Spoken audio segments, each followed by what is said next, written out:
Walang makakatalo sa kanya. Ay no.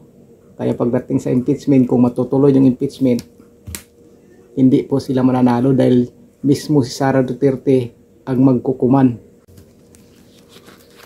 Basahan po natin ang tarot card si VP Sara Duterte doon sa kanyang impeachment, kung ano po ang mangyayari sa impeachment na inihiyain kilaban kay VP Sara Duterte. Kung ano po ang mangyayari sa impeachment na yan. Pakuha tayo ng 3 card.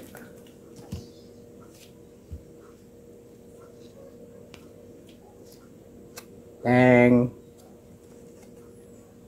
Ay, ang ganda. Ayan o.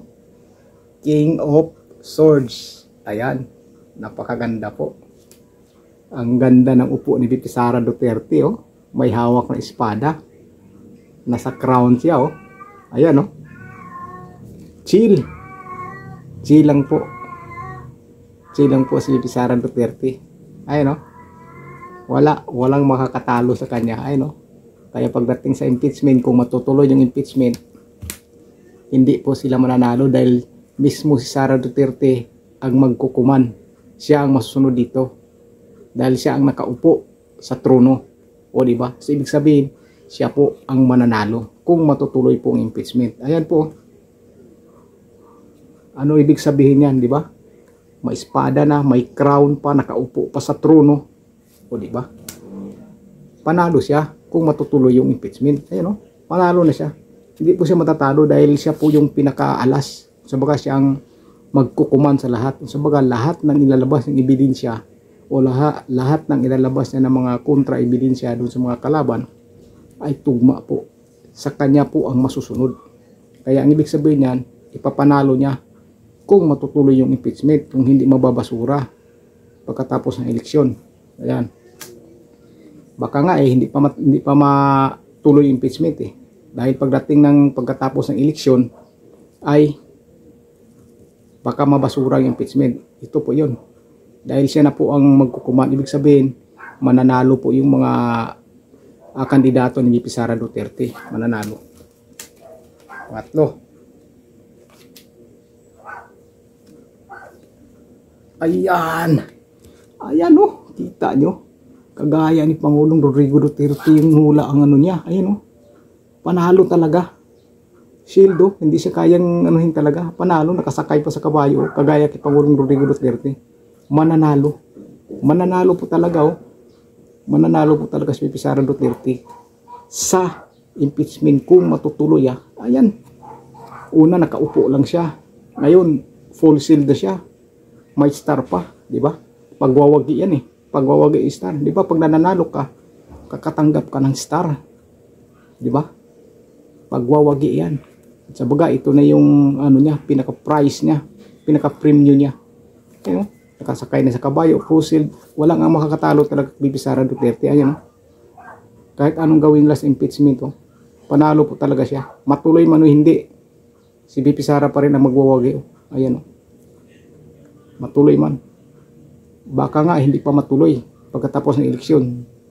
Biro mo sa unang baraha, ganun din po. Ito, mas matindi nito. Pareha sila ng kapalaran ni Pangulong Rodrigo Duterte na sila po talaga ang magwawagi. Hindi sila kaya ng mga kalaban. Tumatawa ngayon ang mga kalaban nung impeach si VP Sara Duterte. Pero pagdating sa dulo, sila po ang mananalo. VP Sara at saka si President Duterte. Ayun o. Ang ganda po ng cards nila oh. May star na. Full talagang ayun oh. Paano mo matatalo yan? Diba? Panalo. Panalo. Kung di mabasura yung impeachment pagkatapos sa eleksyon, kung matuloy talaga impeachment, panalo. Walang talo. 2 cards na yan. Pangatlo. Ay, wala na. Ganon pa rin, no? Nakaupo na si VP Sara Duterte.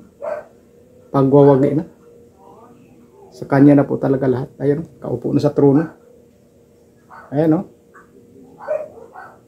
Grabe. Trust to your own counsel first, di ba? Ayan, no? Iwala lang. Panalo siya. Panalo siya dahil doon sa mga kakampi niya mananalo sa eleksyon. Dahil marami po ang mananalo sa eleksyon na sa kanyang mga kandidato ng mga Duterte. Ayun, panalo talaga kahit anong gawin nila. Matuloy man yung hindi, ganun po talaga. Dahil yung mga kakampi nila sa eleksyon, mananalo po. Karamihan po mananalo. Kaya dito, talagang si VP Sara, ang lakas talaga ng fighting spirit. Actually, wisdom, sound, judgment, common sense, awareness. Grabe, talino ni VP Sara. Napakatalino po talaga niya. Talino niya, walang makatalo pagdating sa diskarte. Kaya super mahinahon po talaga si VP Sara ngayon. Hindi niya yung basta-basta dinadaanan niya sa tapa ngayon. Dinadaanan lang sa pagdadasal. Pero nasa inyo na po kung maniniwala kayo dito sa pagbabasa ko. Kayo po musunod, hindi ako. Kayo po. Pero panalo, hindi matatalo. Hindi na matatalo. Panalo. Pagkatapos ng eleksyon, kapag matuloy yung impeachment, mananalo pa rin si VP Sara Duterte. Walang makakatalo. Dahil yung mga kakampi niya, mananalo sa eleksyon. Mananalo. Yung mga ibang kongresista na mga gigil sa kanya na mapaalis sa pwesto, mawawala ang karamihan doon. Mawawala. Matatalo po sa eleksyon. Matatalo po. Kaya si VP Sara po ang magwawagi sa lahat. Kahit ano pong gawin nila, nandito na po yung 3 cards. Ayan, yan po ang pagbabasa ko. Ang ganda diba? Pakaganda. Ang ganda nito. Ayan grabe. Ayusin natin Ayan yung una. Yan, di ba? Nasa trono siya. Mahawak ng espada, may crown. Dito, wholesale, di ba? Punong-puno ng giring katawan. Paano mo matatalo yan? May star. Yung award niya. So baga, pagwawagi yan. Ito. Ganun ulit. Ayan simple lang. Pa-chill-chill lang si VP Sara. Ka-chill lang. Ayan may ibon. Grabe. Ganun kalakas pala talaga yung fighting spirit ni VP Sara Duterte. Pagwawagi pa rin pagdating sa dulo. Pagwawagi. Kahit na ang mga kalaban niya ay napakatindi ngayon, pero wala pa rin. Wala pa rin silang magagawa pagdating po talaga sa dulo.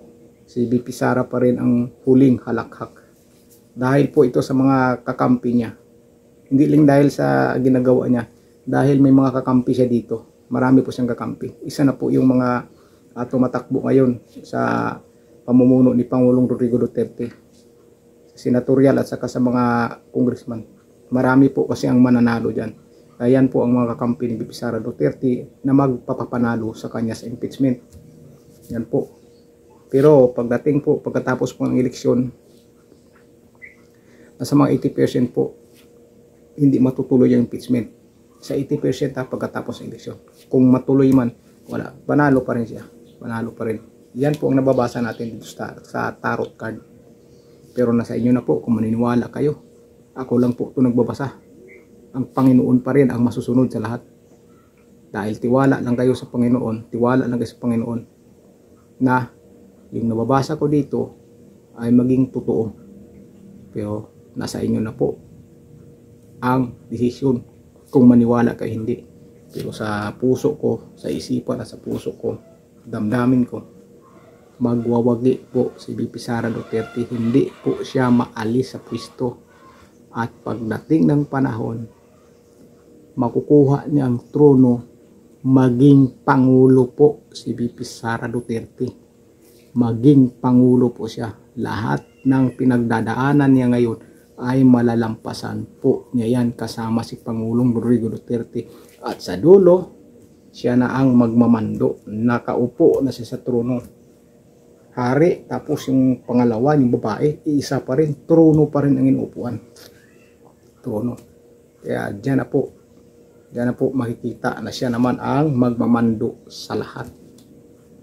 Panalo siya. Magiging pangulo pa siya. Diba? Kaya yung hirap na pinagdaanan niya ngayon, mawawalis niya lahat yan. Dahil sa malakas na paniniwala niya sa Panginoon. Ganun po yan. Kaya yung mga hindi naniniwala dito sa tarot card ko, huwag kayong maniwala. Akin lang to. Akin lang ito. Akin lang ito. Kung sinasabi nila na maka-Duterte ako, marami nagsabi niya maka-Duterte daw yung ano ko. Alang naman doon ako kampi sa mali, di ba? Dapat kung kakampi ka lang naman, doon ka sa tama, huwag ka doon sa mali. Para hindi ka madamay sa kasalanan, di ba? Karoon po yun. Huwag kayo maniwala sa binabasa ko. Kung ano po naramdaman nyo, yun pong sundin nyo. Yun po. Dahil ako, ito ang paniniwala ko. Yung card na binasa ko. Magwawagi po si VP Sara Duterte. Sa impeachment man, pagdating sa 2028 election, magiging pangulo po siya. Pero tandaan nyo po yung sinasabi ko. Tandaan yan.